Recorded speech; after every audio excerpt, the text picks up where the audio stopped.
Today, we're coming with some transit news from the northeastern United States. No, we're not talking about the DC streetcar. I promise, that video is coming soon. Is it the new Acela? I wish. No. Today, we're talking about the New York subway. Just weeks after redesigning their map, it looks like they may have to make some more tweaks again soon. Service could change on the 2, 3, 4, and 5, and on the F and M. In both cases, it would be to detangle very congested junctions and offer smoother, faster rides. The F and M improvements are shorter term, the 2, 3, 4, 5 a little bit longer term.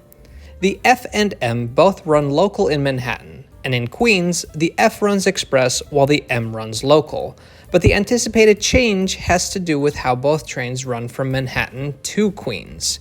See, the F train crosses the East River under 63rd Street, with a stop at Roosevelt Island. Fun fact, I have a whole dedicated video about that line. The M uses 53rd Street, but since the M has to go to the local tracks and the F has to go to the express tracks of the Queens Boulevard line, there is a conflict where trains have to cross in front of each other, leading to delays. The swap would start in December 2025 and have M trains running on 63rd and F trains on 53rd.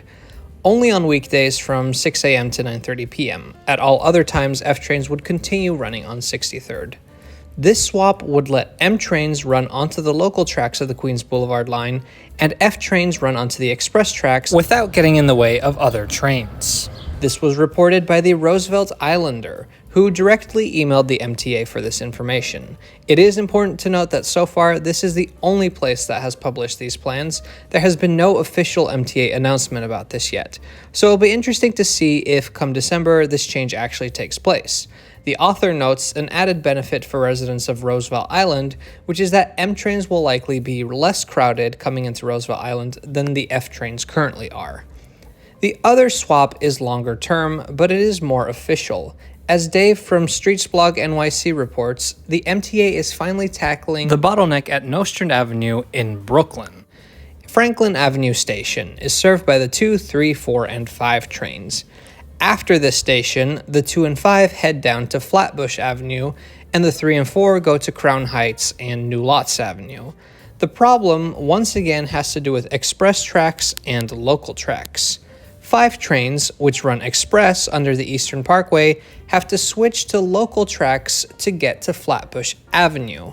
This makes them get in the way of 3 trains that are already on the local tracks.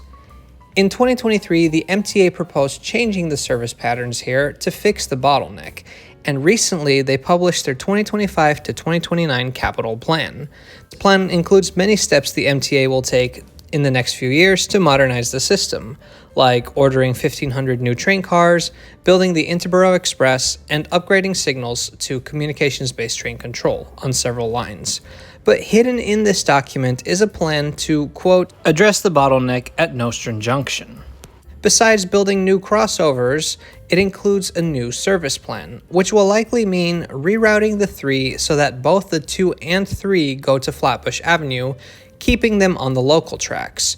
Both the 4 and 5 would run towards Crown Heights, keeping them on the express tracks. With all express trains now going one way and all local trains going the other way, there'd be no more crossovers, saving time for thousands of commuters.